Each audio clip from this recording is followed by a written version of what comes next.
Assalamualaikum warahmatullahi wabarakatuh. Praktisi aquaculture, petambak udang dimanapun berada. Pada kesempatan kali ini saya akan membahas salah satu pertanyaan yang sering dilontarkan oleh petambak, yaitu kenapa kualitas air tanah cenderung tinggi dan apakah berbahaya bagi udang yang kita pelihara. Memang tidak semua air tanah memiliki alkalinitas yang tinggi, tergantung dari kandungan mineral ataupun kapur yang ada di sekitar lokasi air tanah tersebut.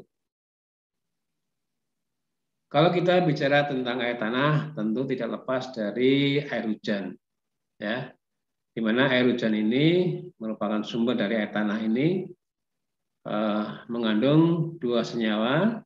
Di sana ada H2O dan juga CO2 atau karbon dioksida.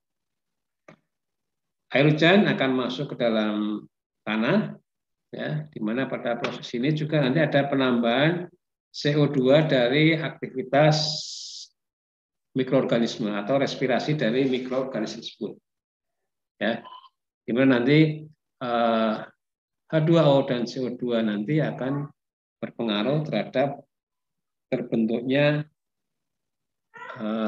ion-ion penyusun dari alkalinitas. Air hujan yang masuk ke tanah tentu dia akan mengalir, ya, menuju ke laut, ya, di mana pada proses ini nanti akan melalui beberapa senyawa di sana, misalnya CaCO3 atau kalsium karbonat atau sering kita sebut dengan kaptan, ya. Ada juga CaMG CO3 dua kali atau sering kita sebut dengan dolomit, ya, di mana reaksi antara CO2 H2O dari air hujan itu dengan kapur-kapuran tersebut akan menghasilkan ion penyusun alkalitas yaitu bikarbonat. Ya. Jadi H2O, CO2 dan kapur, ya, CaCO3 ataupun CaMgCO3 dua kali, ini akan menghasilkan HCO3 sebagai penyusun utama dari alkalitas. Jadi lebih dari 90% penyusun alkalitas adalah HCO3 negatif 1. Kita lihat reaksinya bagaimana air hujan dan CO2 serta kapur itu bisa membentuk alkalitas ataupun HCO3 negatif 1. Ya, di sini kita lihat CaCO3 reaksi dengan H2 dan CO2, maka dia akan menghasilkan 2 HCO3 negatif 1. Begitu juga dengan dolomit, ya, CaMg CO3 dua kali, ya, dia akan bereaksi dengan 2H2O, 2 CO2 akan menghasilkan 4 HCO3 negatif 1. Ini sebagai penyusun alkalitas.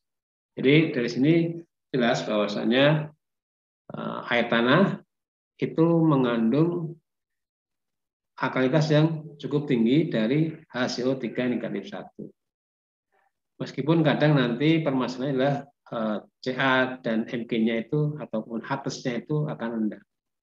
Tapi biasanya di daerah-daerah dengan kandungan mineral yang tinggi, dengan kandungan kapur yang tinggi, alkalitasnya itu akan tinggi. Bisa mencapai lebih dari 200 mg per liter atau 200 ppm. Nah, sekarang pertanyaannya, apakah alkalitas ini bisa mempengaruhi performa dari udang faname yang kita pelihara?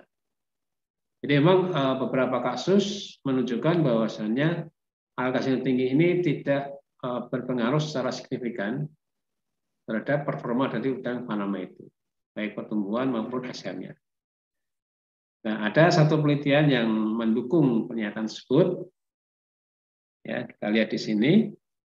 Ini ada penelitian dari Furtado et al. 2014, di mana dia melakukan eksperimen penelitian dengan memberikan perlakuan alkalitas yang berbeda, 75 mg per liter, 150 mg per liter, 225 mg per liter, dan 300 mg per liter. Ini sangat tinggi untuk budidaya udang ya, 300 mg per liter. Ternyata dari hasil penelitian, baik dari survival rate-nya, tingkat kehidupannya, tingkat kelangsungan hidup, maupun pertumbuhannya itu tidak bermasalah, ya. Artinya performanya tetap bagus. Ya. Di sini ini pemeliharaan dilakukan selama 49 hari.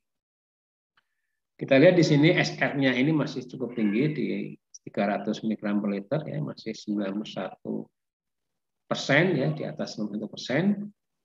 Kemudian bobot akhir, ya, itu 5,44 gram, ya, tidak jauh berbeda dengan pertumbuhan di 150 dan 225. Ya. Jadi kalau kita lihat di sini memang alkalinitas yang tinggi itu tidak berpengaruh buruk terhadap udang yang kita pelihara. Demikian, semoga apa yang saya sampaikan bisa memperjelas atau memahamkan petambak mengenai alkalinitas ini. Jadi kita tidak perlu khawatir ketika alkalinitas air tanah kita itu terlalu tinggi atau sangat tinggi, di atas 200 mg per liter. Saya kira itu yang bisa saya sampaikan, semoga bisa dipahami dan bermanfaat. Saya akhiri, wassalamualaikum warahmatullahi wabarakatuh.